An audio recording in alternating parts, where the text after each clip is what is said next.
வணக்கம், அடியேன் ஆனந்த கண்ணன். என்ன அடையாளம் காட்டிய எனது மனைவி ராணி, என்னுடைய முதலாளி. அன்பு அப்படிங்கிற சிம்மாசனத்தில் உட்காந்துருக்க ராணி. சிசிலேருந்து என்ன பாட்டு பாட போறாங்க? பாட்டுக்கு பதிலாக ஒரு கதை சொல்லலாம்னு நினைக்கிறேன். ஐயோ, இழந்தவங்க ஒவ்வொருத்தவங்களுக்கு தெரியும். வாழணும்னு நினைச்சவங்க ஒருத்தவங்க போகும்போது தான் ஆஃப்டர் so many years கண்ணனை கேள்விப்பட்ட விஷயம் இன்னும் கொஞ்சம் டேஸ் தான். எங்கேயும் நான் அழுதுறக்கூடாதுன்னு ரொம்ப ஸ்ட்ராங்காக இருக்கும். அது கண்ணனுக்கு பிடிக்காது. மைக் எடுக்கும்போது இன்னைக்கு நான் எத்தனை பேரை சந்தோஷப்படுத்த போறேன், அதுக்காக நிறைய பிரத்யேகமான ஏற்பாடுலாம் பண்ணுவாரு. பல வண்ணங்கள்ல முடிய சிகை அலங்காரம் பண்ணிக்குவாரு, வண்ண வண்ண உடைகள் போடுவாரு, தாடியில எல்லாம் கூட என்னென்னமோ ஷேப்லாம் பண்ணிட்டு வருவாரு. சில பேர் ஏன் இப்படி நீங்க கோமாளி மாதிரி போட்டிருக்கீங்க அப்படின்னு கேட்கும்போது, என்னோட ரசிகரை நான் மகிழ்விக்க கோமாளியா மாற கூட நான் தயங்க மாட்டேன்.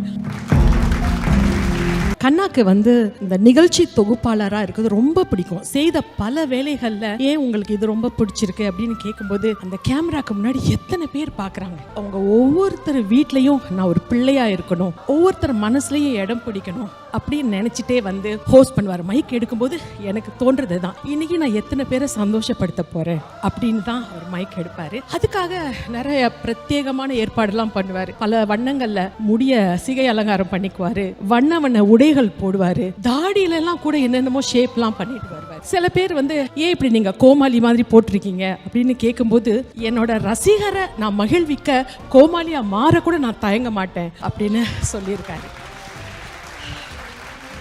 நேத்து ஒரு 2 குழந்தைக்கு அம்மா வேகமா இப்பதான் எனக்கு தெரியும் நீங்க ஆனந்தக்கண்ணன் மனைவின்னு. எனக்கு அவர் ரொம்ப பிடிக்கும். காலேஜில் எனக்கு ரொம்ப பெரிய க்ரஷ். நான் காலேஜ் லீவு போட்டெல்லாம் பார்த்துருக்கேன் அப்படின்னு ஒரு 3 இத்தனை வருடங்களுக்கு அப்புறம் ஒரு 2 குழந்தைகளுக்கு அம்மா அப்படியே கள்ளம் கபடம் இல்லாமல் சொல்கிறாங்க. தியேட்டருக்கு போகும்போது ஒரு பொண்ணு வேகமாக ஓடி எங்கள் பாட்டிக்கு உங்களை ரொம்ப பிடிக்கும், ஆனந்தக்கண்ணன் கொஞ்சம் நில்லுங்க அப்படின்னு சொல்லுவாங்க. சிங்கப்பூரில் திருமணமாகி வந்த பெண்கள் இருப்பாங்க இல்லையா, அவங்க கணவர் ஆனந்தக்கண்ணன் கொஞ்சம் நில்லுங்கன்னு ஓடி அந்த பொண்ணு குழந்தையோட வருவாங்க. வந்த உடனே எங்க ஒய்ஃப்க்கு உங்களை ரொம்ப பிடிக்கும் அப்படின்னு ஆண்கள் சொல்றதும் சரி, பெரியவங்க சொல்றதும் சரி, சின்ன பிள்ளைங்க ஒரு கள்ளம் கபடம் இல்லாம அவரை எனக்கு ரொம்ப பிடிக்கும்னு சொல்றதுல அது ஏன்னா because of his unconditional love. அந்த அன்கண்டிஷனல் லவ்க்கு நீங்க கொடுத்த ஒரு விருதா இதை நான் ஏத்துக்கிறேன்.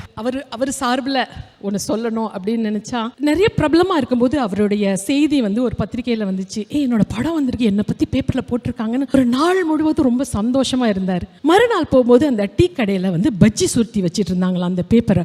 ஓ, அவ்வளவுதான் புகழா, இன்னைக்கு நான் புகழா இருக்கேன், நாளைக்கு ஒரு பஜ்ஜி பேப்பரை மாறிட்டேன். ஸோ புகழ்ங்கிறது ஒரு பஜ்ஜி பேப்பர் மாதிரி தான். ஸோ அதனால எல்லாரும் நம்ம ஆங்கர்ஸ் ஒவ்வொரு உங்களுக்குன்னு ஒரு தனி பாதையை அவர் நான் வித்தியாசமா செய்யணும், மக்கள் மனசுல இடம் பிடிக்கணும் அப்படிங்கிறது நிறைய பண்ணார். ஸோ அவர் இந்த பஜ்ஜி பேப்பர் சொன்னது இந்த மேடையில் நான் சொல்லணும், அவர் சார்பில் சொல்லணும்னு ஆசைப்பட்டேன். அதை இங்கே நான் சொல்றதுல ரொம்ப சந்தோஷமா இருக்கு.